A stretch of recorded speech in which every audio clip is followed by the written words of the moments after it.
was home from boarding school with a few friends, all female, around 16 at the time. My parents were very strict, which, looking back, I appreciate.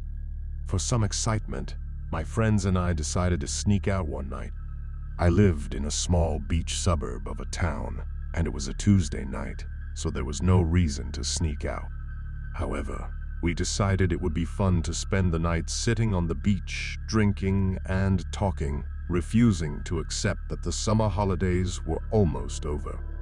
To get out of my house unseen, we had to take the fly screen out of my bedroom window and climb onto the dangerously slanted garage roof. We walked across the garage roof and then jumped down into the neighbor's yard. Then we were free. We thought the escape itself would be the most exciting part of our night. We headed down to the beach with a towel to sit on and some ancient cruisers, a sweet alcoholic drink that my older sister had left behind and was probably far past its use by date. As we finished our drinks and started to pack up, one of the girls noticed a light far down the beach, closer to home. It was the middle of the night, but it could have easily been a fisherman or some other logical explanation. However, we immediately felt a sinking feeling of dread.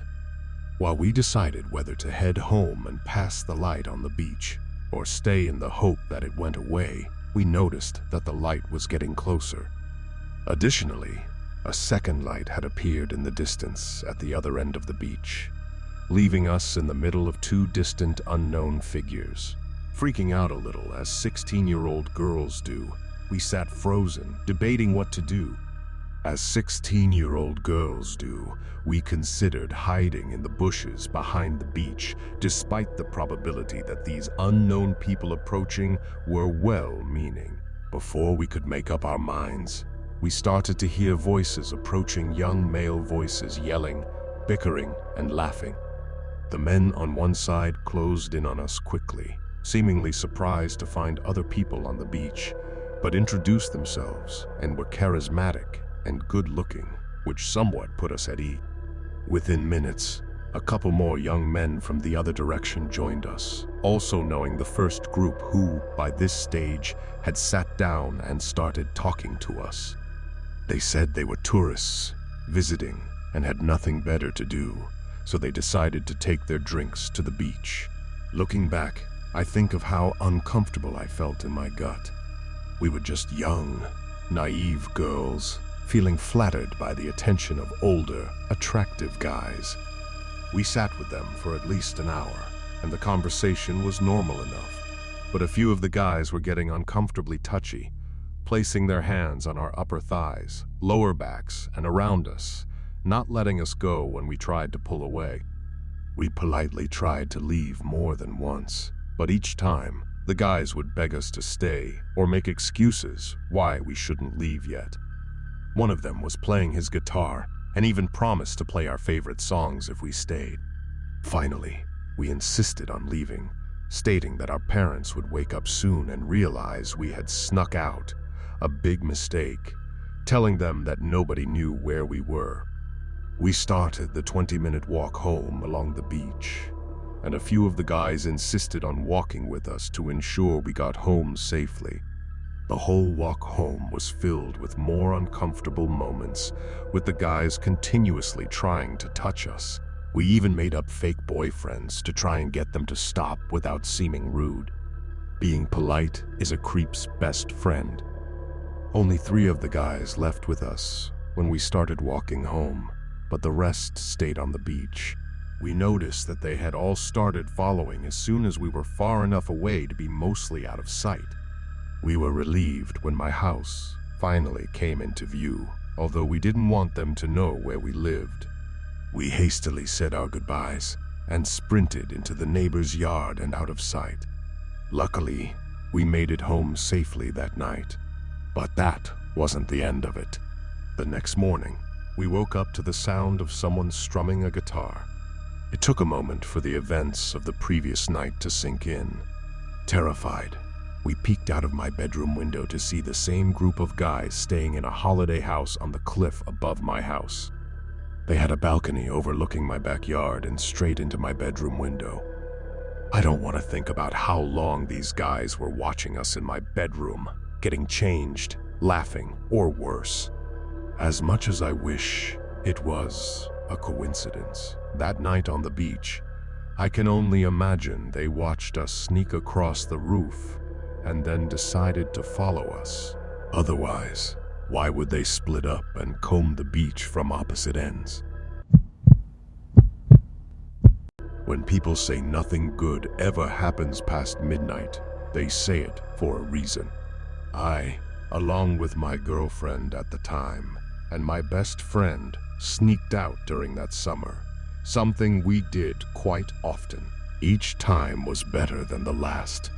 The first time, the three of us did set the bar really low and was easily beaten. It was about 1:30 a.m., and we were downtown. Weddings in our town go late, and that night we saw a couple stumbling on the street, dressed for a wedding. We started cracking jokes like the dumb teenagers we were. Then, out of the blue, I saw the man hit his wife. I looked over to my girlfriend and buddy and saw the shock on their faces. The man started screaming at her, then saw us and instantly took off. Against my girlfriend's wish, I ran up to the wife, who was crying face down on the ground.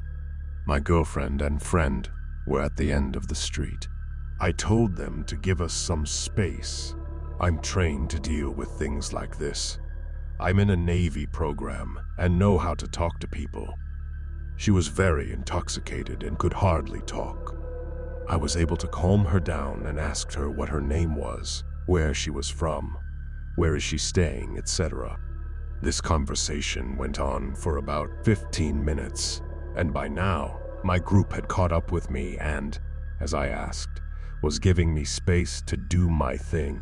She told me where she was staying, but told me she didn't know how to get there and that she was from out of town. I told her not to worry and that everything would be okay. I helped her up and started to walk to where she was staying. It was about 4 miles away, and when someone has a very difficult time walking, it takes a long time just to go 20 feet nonetheless. I knew this was the right thing to do and wanted to help. Coincidentally, the police station was right across the street, and thank God for this. I usually check my back when we go out at night because there are some pretty weird people where I live, and I was lucky that I was that cautious. I turned around to see a tall, muscular man, incredibly angry, behind us.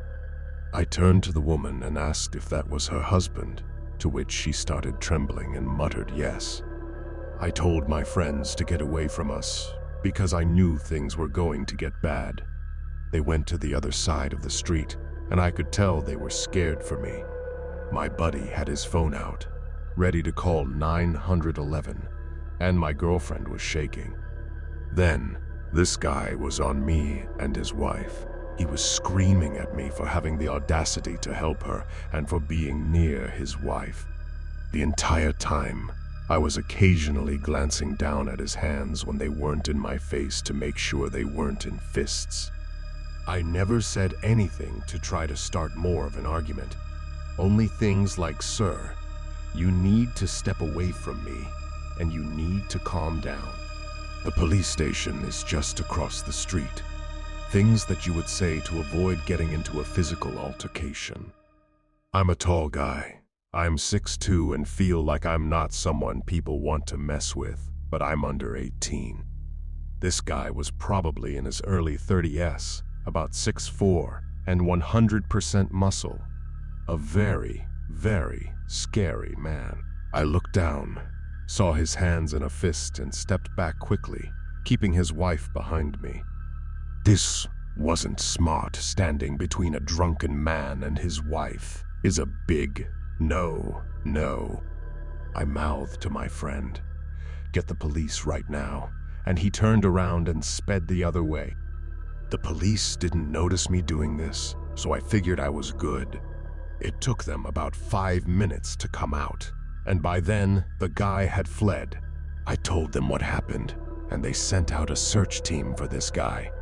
Turns out he was hiding on the road we were on, just a little down the way.